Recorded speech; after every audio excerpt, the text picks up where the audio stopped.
Welcome to study Bharat में आपका स्वागत है। अभी तक हमने लास्ट लेक्चर में बात की थी बहमनी साम्राज्य के बारे में कि किस तरह बहमनी साम्राज्य का खंडित हो गया और वह 5 बड़े बड़े राज्यों में बट गया, जिसमें से एक बरार जिसकी की चर्चा पहले हो चुकी है। आज हम बात करने वाले हैं बीजापुर के बारे में। आज हम देखेंगे कि बीजापुर का इतिहास क्या था। तो सबसे पहले यहाँ बताया जा रहा है कि बीजापुर सोलापुर हुबली रेल पथ पर सोलापुर से 68 माइल दूर पे स्थित है। सोलापुर का जो प्लेस है वह महाराष्ट्र राज्य में स्थित है और ये जिस जगह की बात की जा रही है वहाँ बताया जा रहा है कि सोलापुर हुबली रेल पथ, यानी कि यह जो जगह हुबली का जो प्लेस है वो कहाँ है, वह कर्नाटका में है और सोलापुर महाराष्ट्र में है। यानी कि इन दोनों स्टेट्स को जोड़ने वाली जो रेलखंड है, जो रेल पथ है, वहीं पर सोलापुर से दूर 68 मील दूर जगह पर बीजापुर का राज्य हुआ करता था। हालिया के दिनों में ही यहाँ पर काफ़ी ज़्यादा शोध हुए हैं, क्योंकि 11वीं शताब्दी के कुछ अवशेष मिले हैं जो कि बौद्ध धर्म से संबंध रखते हैं और इसके कारण ही हालिया के दिनों में, यानी कि अभी कुछ दिनों पहले ही बीजापुर के इतिहास को पूर्व मध्यकाल के इतिहास के साथ जोड़कर देखा जाता है काफ़ी महत्वपूर्ण तरीके से। लेकिन इसका इतिहास हालिया के दिनों में ही शुरू नहीं हुआ है, बल्कि बीजापुर का जो क्षेत्र है वो बहुत पहले से ही बहुत महत्वपूर्ण स्थान रखता है। सबसे पहले तो जब बहमनी साम्राज्य का विखंडन हुआ था, जब यह टूटा था, तो उसमें बीजापुर सबसे महत्वपूर्ण राज्य के रूप में उभर कर सामने आता है और इसकी स्थापना करने वाले का नाम था आदिल शाह। आदिल शाह के द्वारा आदिल शाही वंश का शासन यहाँ स्थापित किया जाता है। यहाँ बताया जा रहा है कि बीजापुर का जो इतिहास, अभी तक का जो इतिहास ज्ञात है वह प्रायः 1489 से 1686 तक के काल के अंदर तक ही सीमित है।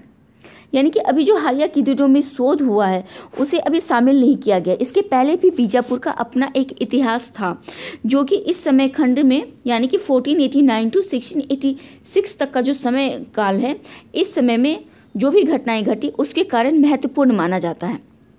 इसमें बताया गया है कि लगभग 200 वर्षों में बीजापुर में आदिल शाही वंश के सुल्तानों का आधिपत्य था। इस वंश के सबसे प्रथम सुल्तान के बारे में बात करें तो उनका नाम था यूसुफ आदिल खां, जो अल्तुनिया का निवासी था। यह अल्तुनिया का निवासी था और इसने ही बहमनी साम्राज्य के नष्ट होने पर यहाँ पर स्वतंत्र राज्य की स्थापना कर ली थी। कहा जाता है कि आदिल शाह यानी कि यूसुफ आदिल खां जो थे वे एक गुलाम के रूप में खरीदे गए थे, जर्जियन गुलाम के रूप में। महमूद गवा ने उन्हें खरीदा था, जर्जियन गुलाम को अपने पास रखा था, जो कि जब बहमनी साम्राज्य का पतन हो रहा था तो उसके पहले महमूद गवा को फांसी दे दी गई थी। तो उसके जो काबिल गुलाम थे, जैसे कि आदिल शाह या फिर जिन्हें आप यूसुफ आदिल खां के नाम से भी जानते हैं, ये अल्तुनिया का निवासी था और जर्जियन जाति से बिलोंग करते थे। ये इन्होंने क्या किया, जब बहमनी देखा कि बहमनी साम्राज्य नष्ट हो रहा है, पतन की ओर जा रहा है, तो इसने क्या किया, इसने भी अपने आप को बहुत ज़्यादा मजबूत किया और एक अलग रियासत स्थापित कर ली। बीजापुर के निर्माण के बारे में बात करें तो इसका निर्माण होता है तालीकोटा के युद्ध के बाद। तालीकोटा का युद्ध, जिसे कि हम राक्षसी तंगरा के युद्ध के नाम से भी जानते हैं, ये जो युद्ध था, ये युद्ध बहुत ज़्यादा फेमस है क्योंकि इस युद्ध के बाद ही विजयनगर साम्राज्य का पूरी तरह से अंत हो जाता है और कहा जाता है कि विजयनगर और बीजापुर, इन सब के जो ध्वंसावशेष थे, उन्हीं के ऊपर बीजापुर का निर्माण किया गया था। अगर धार्मिक दृष्टि से देखें तो आदिल शाही जो सुल्तान थे वे शिया धर्म को मानने वाले थे और ईरान की संस्कृति से काफ़ी ज़्यादा प्रेम रखते थे वे, इसलिए उनकी इमारतों में विशालता और उदारता की बहुत ज़्यादा परछाई देखने को मिलती है, बहुत बड़ी छाप दिखाई देती हैं। अब हम देखेंगे कि बीजापुर के समय में कौन कौन से किस तरह की विशाल इमारतों का निर्माण करवाया गया था। तो सबसे पहले अगर बीजापुर के बारे में बात करें तो बीजापुर का जो नाम आता है वह मराठों से जुड़ा हुआ आता है। क्योंकि बीजापुर का जो संघर्ष था वह सिर्फ मराठों के साथ ही नहीं था बल्कि मुगलों के साथ भी था। मुगलों का इसने काफ़ी दिनों तक सामना किया। मुगलों के सामना के बाद ही औरंगजेब के टाइम में इसका विलय किया गया था। इसके पहले तक जितने भी शासक आए थे या फिर औरंगजेब का ही जो बार बार यहाँ पर आक्रमण हुआ करता था, उसका बीजापुर ने काफ़ी ज़्यादा बहादुरी से सामना किया था। तो यहाँ बताया जा रहा है कि मराठों और शिवाजी की ऐतिहासिक गाथाओं के संबंध में बीजापुर का नाम बराबर सुनाई देता है। बीजापुर के सुल्तान की सेनाओं को कई बार शिवाजी ने परास्त किया और अपने छीने हुए किले वापस ले लिए।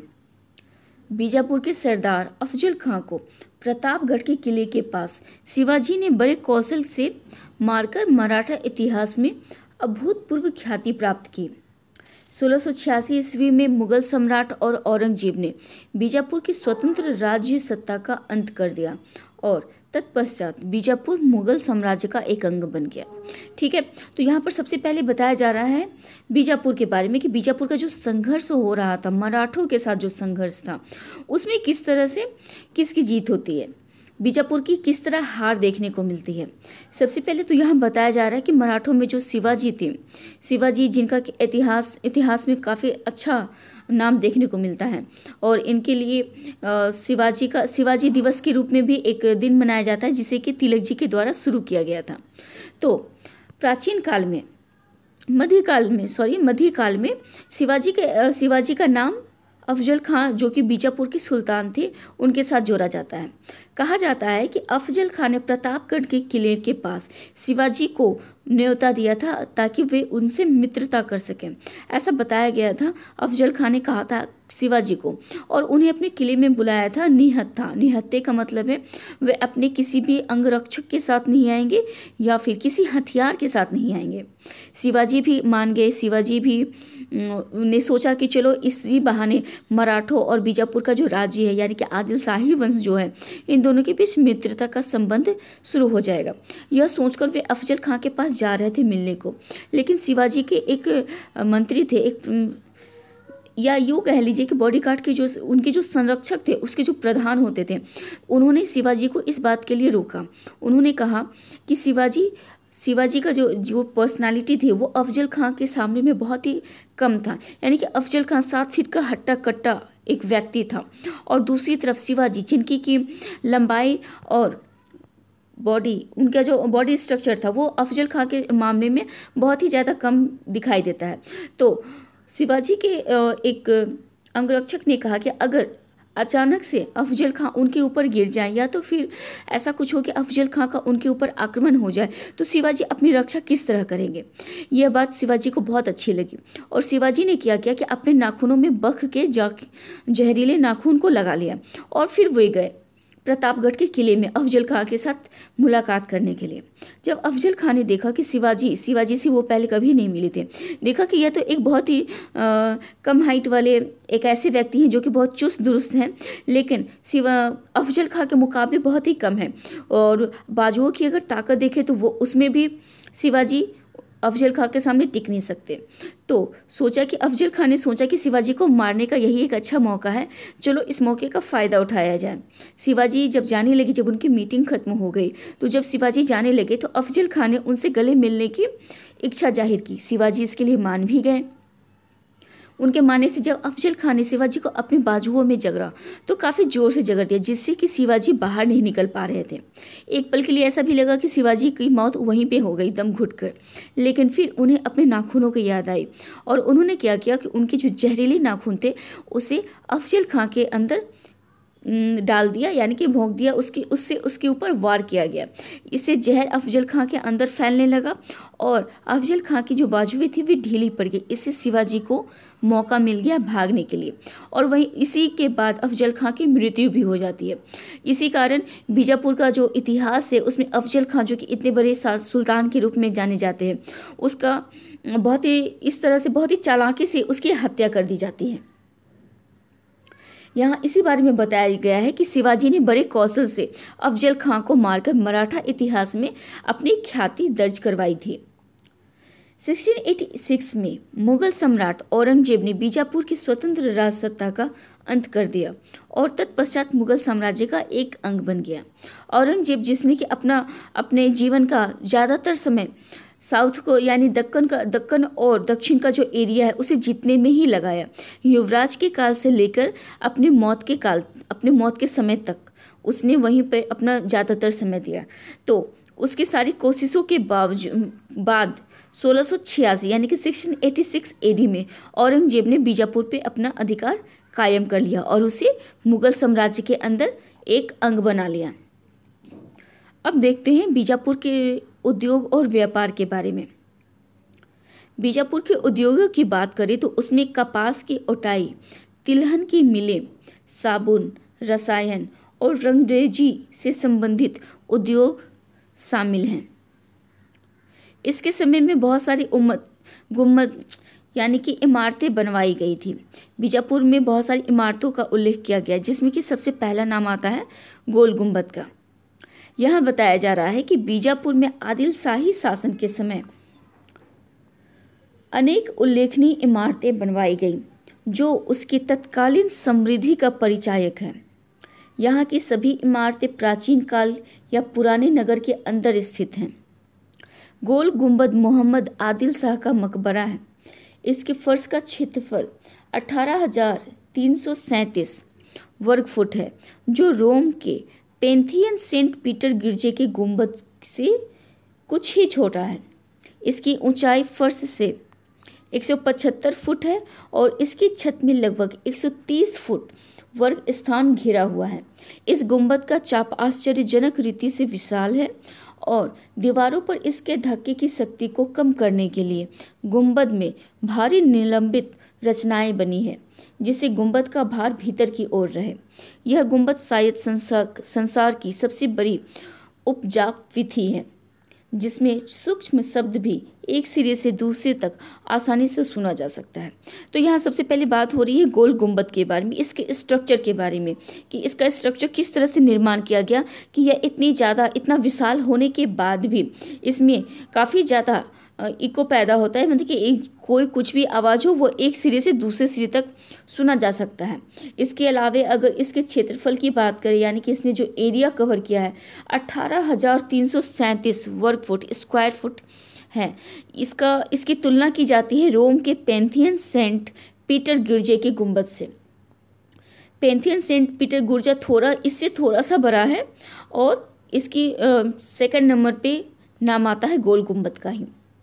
ऊंचाई की दृष्टि से देखें तो अगर फर्श से नापे तो 175 फुट की इसकी ऊंचाई है और छत भी काफ़ी ज़्यादा बड़ा है, जैसे कि 130 फुट। यहाँ बताया जा रहा है कि यह 130 फुट वर्ग का स्थान घेरता है, यानी कि इतने बड़े क्षेत्र में यह फैला हुआ है। और सबसे बड़ी आश्चर्यजनक बात इसके ऊपर निर्माण किया गया गुंबद है। इसी खास गुंबद के कारण ही इसका नाम गोल गुंबद भी रखा गया। इस गुंबद की खासियत यह है कि यह इतना बड़ा गुंबद है जो कि अपने वेट को मैनेज करने के लिए इसे इस तरह से तैयार किया गया कि ये इसका जितना भार है वह भीतर की तरफ है ना कि बाहर की तरफ। तो इससे क्या हुआ, इसके पिलर्स जो कि इसे खड़ा करने के लिए काफ़ी ज़्यादा जिनके ऊपर भार का इस्तेमाल किया जा रहा है तो उसके भार को कम कर दिया गया, यानी कि पिलर्स को कुछ भी हो जाए पिलर्स के ऊपर उतना सारा का सारा भार नहीं दिया जा रहा है, बल्कि गुंबद का भार इसके अंदरूनी स्ट्रक्चर यानी कि अंदरूनी संरचना के ऊपर डाल दिया गया है। इसके बाद आता है इब्राहिम रौजा। इब्राहिम द्वितीय का रौजा मलिक सदन ईरानी वास्तु विरासत का बनाया हुआ है। गोल गुंबज के विपरीत इसकी विशेषता विशालता अथवा भव्यता में नहीं वरन पत्थर की सूक्ष्म कारीगरी तथा तत्क्षण शिल्प में है। इसमें खिड़कियों की जालियां अरबी अक्षरों के रूप में काटी गई हैं, जिससे ऐसा प्रतीत होता है कि इसमें जो पत्थर लगे हैं वे बिना किसी आधार के टिके हैं। किंतु कुछ वास्तुविदों का कहना है कि भवन का निर्माण शिल्प सर्वोत्कृष्ट कोटि का है। इसके बाद यानी कि गोल गुंबद के बाद नाम आता है इब्राहिम रौजा के इमारत का। इब्राहिम रौजा का जो इमारत है उसे बनाया गया था ईरानी वास्तु विशारद के द्वारा, जिनका के नाम था रौजा मलिक सदल। रौजा मलिक सदल ने इसे बहुत ज़्यादा भव्यता प्रदान नहीं की, यानी कि गोल गुंबद की जो भव्यता है वह इब्राहिम रौजा में देखने को नहीं मिलती है, बल्कि इसकी विशेषता कहीं और देखने को मिलती है। इसकी विशेषता देखने को मिलती है इसकी कारीगरी में। इसकी जो सूक्ष्म कारीगरी की गई है, इसमें जो खिड़कियां बनाई गई है, उन खिड़कियों में जो जालियों का इस्तेमाल किया गया है, ऐसा लगता है जैसे कि वो जालियां नहीं बल्कि अरबी अक्षरों में लिखी हुई कुछ ऐसी चीज़ें हैं जिन्हें कि पढ़ा जा सकता है। और इसकी एक और खासियत यह है कि इसमें जो भी पत्थर लगे हुए हैं वे बगैर किसी आधार के टिके हुए हैं। ऐसा फीलिंग होता है, ऐसा कुछ है नहीं, वैसे भी एक दूसरे से जुड़े हुए हैं, लेकिन उनकी जो खासियत है उन्हें इस तरह से तैयार किया गया है कि इनके जो पत्थर है वे अपने आप में स्वतंत्र प्रतीत होते हैं। कुछ आर्किटेक्चर लोगों का बात करें तो उनके कारण इस भवन का जो निर्माण है वो सबसे ज़्यादा सर्वोत्कृष्ट कोटि का माना गया है। इसके बाद नाम आता है जामा मस्जिद का। जामा मस्जिद इंडिया में 2 जगह है, एक दिल्ली में है और कि बीजापुर के स्थान के पास है। जामा मस्जिद 1576 ईस्वी में बननी शुरू हुई और 1686 ईस्वी में औरंगजेब ने इसमें अभिवृद्धि की, किंतु यह अपूर्ण ही रह गई। इसके फर्श में 2250 आयत बने हैं। इसकी ऊंचाई 240 फुट है और चौड़ाई 130 फुट। इसमें लंबे बल में 5 और चौड़े बल में 9 दालान हैं। मध्य का स्थान विशाल गुंबदों से ढका है जिसकी भीतरी चौड़ाई 96 फुट की है। प्रागर पूर्व पश्चिम 187 फुट है। इसमें उत्तर पश्चिम की ओर एक बरामदा है और पूर्व के कोने में 2 मीनारें बनाई गई हैं। ये मीनारें बनाई जाने वाली थी, लेकिन इसका निर्माण प्रारंभ नहीं हो सका। तो सबसे पहले जामा मस्जिद के बारे में यह बताया जा रहा है कि इसकी जो शुरुआत हुई थी वो 1576 एडी में बननी शुरू हुई थी, जबकि 1686 में औरंगजेब के द्वारा इसमें कुछ काम किया गया था और कुछ आदेश दिए गए थे जिसके के कारण यह पूरा नहीं हो पाया था। लेकिन फिर भी इस इमारत का जो क्षेत्रफल है वो काफ़ी ज़्यादा देखने को मिलती है। जैसे कि फ़र्श के बारे में यहाँ बताया गया है कि फ़र्श जो थे उसमें 2250 आयत बने हुए हैं।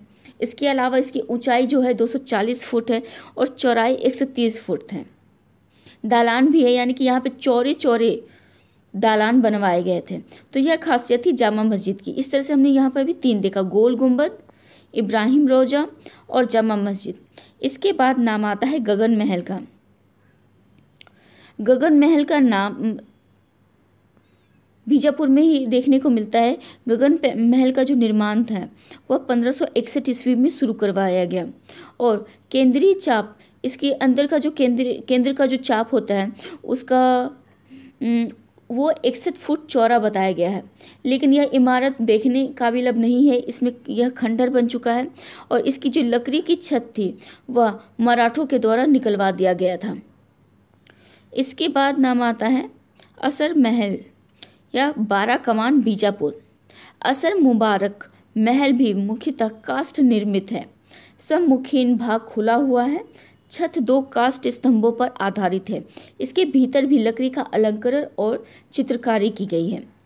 प्राचीन या मध्यकालीन समय में जितनी भी इमारतें बनवाई गई उनमें काफ़ी ज़्यादा काष्ठ यानी कि लकड़ियों का निर्माण करवाया गया था। अशोक की इमारतों की भी देखें तो वो भी, मौर्यकालीन भी देखें तो वो भी सभी के सभी लकड़ियों के द्वारा निर्मित करवाया गया था। तो जो भी इमारतें जिस भी इमारतों में निर्माण के लिए लकड़ियों का ज़्यादा प्रयोग होता है तो बाद के समय में चलकर वो इमारतें खंडहर के रूप में प्रतीत होती हैं, क्योंकि लकड़ियाँ समय के साथ खत्म हो जाती हैं, उनमें कीड़े लग जाते हैं या फिर अन्य बहुत सारे ऐसे कारण होते हैं जिसके कारण वे नष्ट हो जाते हैं। तो उनकी जो प्रारूप है, जो उनका वास्तविक रूप है इमारतों का, वो हमें देखने को नहीं मिल पाता है। और ऐसा ही कुछ हुआ है 12 कमान के बारे में, यानी कि असर महल जो है इसके बारे में तो कहा जा रहा है कि इसके जो ऊपर की जो काष्ठ निर्मित जो भी चित्रकारियाँ थी या तो भी काष्ठ थे उसे मराठों के द्वारा निकलवा दिया गया था। इसके अलावा बीजापुर में सबसे लास्ट नाम आ रहा है मेहतर महल का। मेहतर महल जो कि एक मस्जिद का प्रवेश द्वार है। पत्थर की नक्काशी का सुंदर काम प्रदर्शित करता है। खिड़कियों के पत्थरों पर अनोखे बेल बूटे और कंगनियों के आधार पाषाण पर मनोहर नक्काशी इस भवन की अन्य विशेषताएं हैं। तो हर भवन की, हर इमारत की अपनी अलग अलग विशेषताएं हैं। इसकी बात करें तो इसे बताया गया है कि यह एक मस्जिद का प्रवेश द्वार है और इसके ऊपर पत्थर की नक्काशी की गई है, जिसका कि काम बहुत ही सुंदर देखने को मिलता है। इसके अलावा खिड़कियों के पत्थर पर अनोखे बेल बूटे भी हैं। बेल बूटे यहाँ की अलग खासियत है। और इसके अलावे इसका जो आधार बनाया गया है वह पाषाणों पर, यानी कि पत्थर का इस्तेमाल किया गया है इसके आधार को बनाने में। बीजापुर में इसके अलावा बहुत सारी इमारतें हैं, जिसकी अगर इसकी अन्य इमारतों के बारे में देखें तो इसमें नाम आता है बुखारा मस्जिद, अदालत महल, याकूब दवाली की मस्जिद, खवास खां और मस्जिद, छोटा चीनी महल, अर्श महल, इन सब का नाम देखने को मिलता है। बीजापुर की वास्तुकला आगरा और दिल्ली की मुगल शैली से भिन्न है, थोड़ी भिन्नता पाई जाती है, लेकिन मौलिकता को और या फिर निर्माण की कौशलता को ध्यान में देखें तो उसमें किसी भी तरह का अंतर दिखाई नहीं देता है। यहाँ की इमारतों में हिंदू प्रभाव लगभग नहीं के बराबर है, लेकिन ईरानी निर्माण शिल्प की छाप इन विशाल व विस्तीर्ण संरचनाओं में स्पष्ट रूप से देखी जा सकती है। और इसका एक सबसे बड़ा उदाहरण हमने देखा गोल गुंबद के बारे में। इसके बाद तीसरे राज्य के रूप में अहमदनगर का नाम आता है। बहमनी साम्राज्य जो 5 टुकड़ों में बटा था, उसमें सबसे पहले हमने देखा बराड़, फिर देखा बीजापुर और अब हम बात करने वाले हैं अहमदनगर के बारे में। तो सबसे पहले अहमदनगर की जो स्थापना है वह 1498 AD में की जाती है। और अब देखते हैं कि यहाँ पर इसके बारे में क्या बताया जा रहा है। यहाँ लिखा है कि अहमदनगर जिले का प्रशासनिक मुख्यालय है। यह महाराष्ट्र राज्य सीना नदी के किनारे भूतपूर्व बम्बई के 210 किलोमीटर पूर्व में स्थित है। यानी कि अगर इसकी भौगोलिक दृष्टि से देखें तो इसे भूतपूर्व मुंबई का जो भूतपूर्व, जिसे कि बम्बई के नाम से भी जानते हैं, वहाँ पर 210 किलोमीटर पूर्व ईस्ट एरिया में स्थित है। प्राचीन यादव काल में भीमार नाम से जाने जाने वाले इस नगर पर 1490 में अहमदनगर राजवंश के संस्थापक मलिक अहमद निजाम शाह ने अपना अधिकार स्थापित कर लिया था। बाद के समय में यह मुगलों, मराठों और अंग्रेजों द्वारा शासित हुआ। अहमदनगर का जो इलाका है वह ऐतिहासिक दृष्टि से महत्वपूर्ण है, क्योंकि इसका जो संबंध है वह प्राचीन, यानी कि एंशियंट, मेडिवल और मॉडर्न, इन तीनों जगहों पर देखने को मिलता है। यानी कि पहले ये क्या था, अहमदनगर का जो इलाका है वहाँ पर मुग़ल भी आए, मराठे भी आए और मॉडर्न टाइम में अंग्रेज़ों के द्वारा भी वो बहुत ही बड़ा क्षेत्र के रूप में, इम्पॉर्टेंट जगह के रूप में देखा जाने लगा। ये सबसे पहले तो इसके बारे में बताइए कि इसकी स्थापना किस तरह हुई। इसकी स्थापना होती है निजामुल मुल्क, जिसके की बेटी का नाम था मलिक अहमद, जो कि जब बीजापुर का विखंडन हो रहा था तो उस समय में मलिक अहमद चुनार के सूबेदार के रूप में काम कर रहा था और उनके पिता का नाम था निजामुल मुल्क भी बहमनी राज्य में ही थे और उस समय वे प्रधानमंत्री के पद पर नियुक्त थे। निजामुल मुल्क के बारे में कहा जाता है कि वे पहले हिंदू थे, लेकिन बाद के समय में उन्होंने इस्लाम धर्म को कबूल कर लिया और ताउम्र उनके वंशजों ने इस्लामिक बने रहने को ही प्राथमिकता दी। इसके इतिहास के बारे में बताया जाता है कि अहमदनगर निजाम शाही सुल्तानों की राजधानी थी, जिन्होंने 1490 में दक्षिण में बहमनी सल्तनत की एक नई शाखा की स्थापना की थी। अहमदनगर की स्थापना इस वंश के सबसे पहले सुल्तान अहमद निजाम शाह ने की। अहमदनगर का इतिहास वहाँ की शहजादी और बीजापुर के अली आदिल शाह की विधवा चांद बीवी के द्वारा 1595-96 में अकबर के पुत्र युवराज मुराद का वीरतापूर्ण प्रतिरोध तथा मलिक अंबर की सैनिक एवं प्रशासनिक कुशलता के कारण अधिक रोचक एवं महत्वपूर्ण मानी जाती है। जब अकबर का यहाँ पर हमला किया गया था तो उस समय चांद बीबी की सेनाओं ने उसका अकबर का काफ़ी ज़्यादा सामना किया था। और अकबर का जो यह हमला होता है यह होता है 1600 एडी में। अकबर ने 1600 एडी में यहाँ पे हमला किया था और उस समय चांद बीबी ने इनका जमकर मुकाबला किया था, लेकिन अंत में अकबर की ही विजय हुई थी, क्योंकि शाही सेना जो थी, शाही सेना काफ़ी ज़्यादा स्ट्रांग थी और उसके कंपेयर में चांद बीबी की जो सेनाएं थी वो बहुत ज़्यादा समय तक टिक नहीं पाई थी। 1637 ईस्वी में बादशाह शाहजहां ने अहमदनगर को मुगल साम्राज्य में मिला लिया और उसके बाद इस नगर का महत्व घट गया। अभी भी यह नगर बहुत ही बड़ा है और इसी नाम के जिले का एक मुख्यालय भी है। तो सबसे पहले तो अकबर ने यहाँ पर आक्रमण किया था 1600 ईस्वी में, लेकिन कुछ समय के बाद जब शाहजहां का समय आता है तो उसके कुछ समय पहले तक यह फिर से स्वतंत्र या फिर पूरी तरह से मुगल साम्राज्य के अंदर सम्मिलित नहीं था। लेकिन शाहजहां ने जब 1636 ईस्वी में यहाँ पे आक्रमण किया तो उसके बाद इसे मुगल साम्राज्य में पूरी तरह से विलय करवा लिया था। अहमदनगर का किला, अहमदनगर का किले के बारे में अब देखते हैं। यहाँ है मलिक अंबर की नीति। अहमदनगर की स्वतंत्रता बनाए रखने में मलिक अंबर का योगदान था। यह अबिसिनियाई दास था जो बाद में अपनी योग्यता के बल पर अहमदनगर का प्रमुख वजीर बन गया था।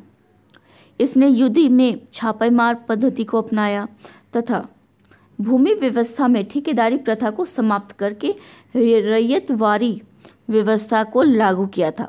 रैयतवारी को हम लोग जब्त प्रणाली के नाम से भी जानते हैं। मॉडर्न हिस्ट्री में भी इसका रैयतवारी व्यवस्था का नाम आता है। निजाम शाही वंश के शासक बुरहान निजाम शाह द्वितीय के शासनकाल का प्रसिद्ध लेखक शाह ताहिर हुआ। वह फारसी भाषा का एक उत्कृष्ट विद्वान था और उसने बहुत सारे ग्रंथ लिखे, जैसे कि फतहनामा, इंसा ए ताहिर, तोहफा ए शाही और रिसाल ए पाल।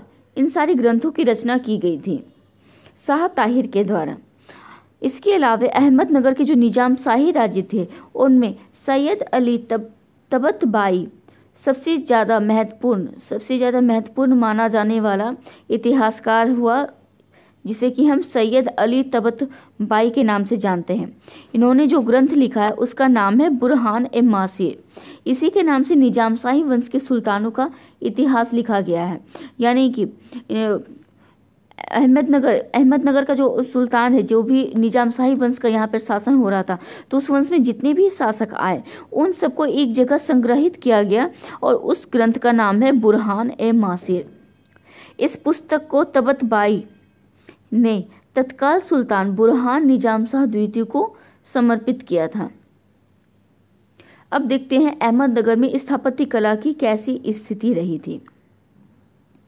तो निजाम शाही स्थापत्य कला के अंतर्गत इमारतों में मेहराब एवं गुंबद का निर्माण पत्थर, चूने व गारे से किया गया था। यहाँ के महत्वपूर्ण निर्माण कार्यों में अहमद निजाम शाह द्वारा निर्मित अहमदनगर का दुर्ग एवं कासिम खां का महल प्रसिद्ध है।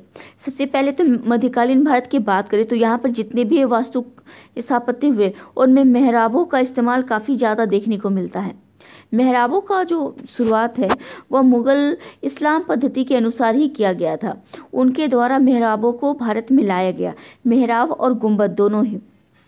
इसके अलावा पत्थर, चूना और गारा का जो इस्तेमाल है वे मध्यकालीन भारत में काफ़ी ज़्यादा देखने को मिलता है। यहाँ के बहुत सारी इमारतों का निर्माण करवाया गया, जिसमें कि अहमदनगर का दुर्ग और कासिम खां का महल काफ़ी ज़्यादा फेमस माना जाता है।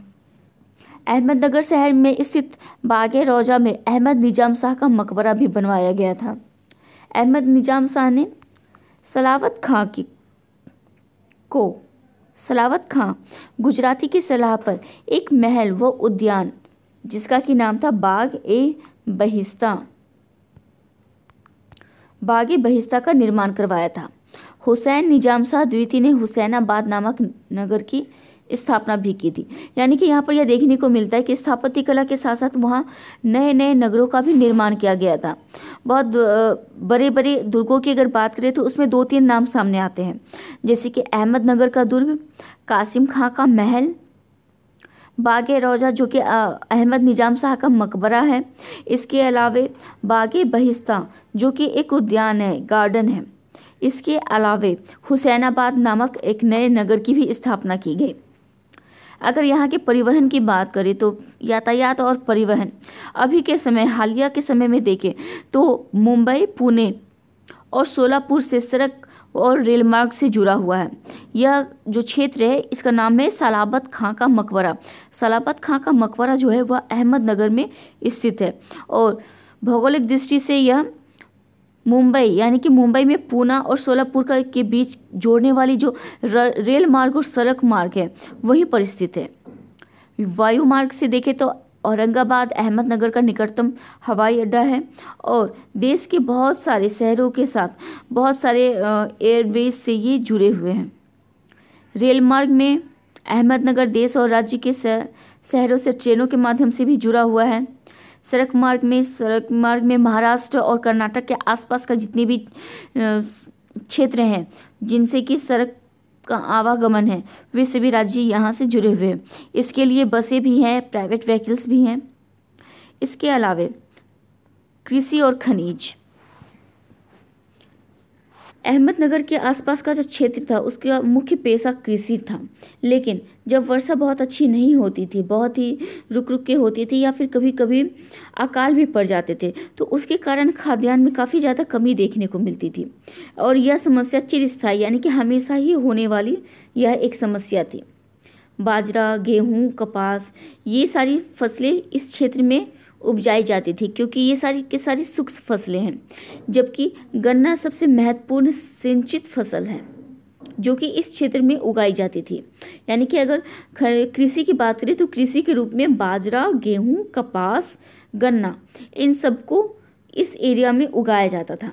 उद्योगों की बात करें तो उद्योगों में चीनी का उत्पादन किया जाता था और कपास, ऊँटाई और गांठ बनाने का भी काम बहुत ज़्यादा महत्वपूर्ण था। क्योंकि यहाँ पे हम लोग देखें कि या इस क्षेत्र में कपास का जो उत्पादन है वो काफ़ी ज़्यादा था, तो उद्योगों में भी कपास का ही काफ़ी ज़्यादा महत्वपूर्ण रोल देखने को मिलता है। इसके अलावा गन्ना सबसे महत्वपूर्ण सिंचित फसल के रूप में जाना जाता है, तो गन्ने से भी जुड़े हुए जितने भी उद्योग थे वे इस जगह देखने को मिलते हैं। उद्योग और व्यापार, यहाँ मुख्यतः सूती वस्त्र और चर्म परिशोधन का उद्योग होता था और यह एक व्यावसायिक केंद्र के रूप में भी जाना जाता है। अभी के समय में अगर देखें तो यहाँ पर शिक्षा की दृष्टि से यहाँ पर एक नए विश्वविद्यालय का नाम सामने आता है, यानी कि पूना का जो विश्वविद्यालय है उसमें 3 नए महाविद्यालयों का निर्माण कराया गया था और इसे पुणे विश्वविद्यालय एक बड़े विश्वविद्यालय के रूप में जाना जाता है। जनसंख्या की बात करें तो 2011 की जो जनगणना हुई थी उसके अनुसार इस शहर की जनसंख्या 3,50,905 है। अहमदनगर ऐतिहासिक दृष्टि से काफ़ी ज़्यादा महत्वपूर्ण है। इसके अलावा इसकी जो भौगोलिक स्थिति है उसके कारण भी यहाँ पर्यटन स्थल बनाए गए हैं, जो कि अहमदनगर के प्रमुख ऐतिहासिक स्थल में मुगल महल, बाग और अहमद निजाम शाह का किला बहुत ज़्यादा महत्वपूर्ण है। 1940 में पंडित नेहरू भी यहाँ रखे गए थे, यानी कि अहमदनगर का जो किला था वो ऐतिहासिक दृष्टि से इसलिए महत्वपूर्ण है क्योंकि यहाँ पे बहुत सारे स्वतंत्रता संग्रामियों को रखा गया था। पंडित नेहरू को यहाँ पर नज़रबंद भी किया गया था। पर्यटन को देखने के लिए यहाँ अनेक विरासतें हैं। अहमदनगर के अनेक किले, मंदिर और सैलानी को अपनी तरफ आकर्षित करने वाले इसे इस तरह से डेवलप किया गया है कि बहुत सारे सैलानी यानी कि पर्यटन और ये सारे लोग यहाँ आके देखते हैं। इससे टूरिस्ट डिपार्टमेंट को काफ़ी ज़्यादा फ़ायदा होता है। कोपरगांव के बारे में बताया जा रहा है कि यह अहमदनगर जिले में स्थित एक तालुका है। गोदावरी नदी को पार कर लेने के बाद जो सीधा मार्ग जाता है वह सिरडी जाकर ही खत्म होता है और यहाँ से लगभग 8 मील चल लेने के बाद नीम गांव पहुँचने से वहाँ पर शिरडी के दर्शन होने लगते हैं। साईं बाबा ने शिरडी में अवतार लेकर उसे उतना ही पावन बना दिया जितना पावन दामोजी ने पंढरपुर के निकट मंगलवेढा को समर्थ रामदास ने सज्जनगढ़ को और दत्तावार नरसिंह सरस्वती ने वाडी को पावन बनाया। यानी कि कोपर गांव का जो कोपर गांव की जो प्रामाणिकता है, जो इसकी खासियत है, वो धार्मिक दृष्टि से काफ़ी ज़्यादा महत्वपूर्ण देखने को मिलती है। कहा जाता है कि यहाँ पर शिरडी का जो जगह है, जहाँ की जिसका कि ताल्लुक़ किया जाता है बाबा साईं बाबा से, तो शिरडी के दर्शन के लिए भी कोपर गांव से ही होकर जाने लगते हैं। और इसीलिए यहाँ के इस यानी कि कोपर गांव को बहुत ज़्यादा धार्मिक दृष्टि से बहुत ज़्यादा पवित्र माना जाता है। और इसका इतिहास में वही जगह है जो कि रामदास के लिए सज्जनगढ़, यानी कि सज्जनगढ़ का जो पवित्रता है, जो कि रामदास वहाँ जन्म लिए थे, उनके कारण, इन दोनों के संबंध के कारण जो ऐतिहासिकता है, जो महत्वपूर्ण बातें हैं, उसने उसे महत्वपूर्ण बना दिया। दत्तावतार नरसिंह सरस्वती ने वांडे को भी बनाया। उसी तरह से कोपर गांव की जो महत्वपूर्ण स्थिति है वह साईं बाबा के कारण है।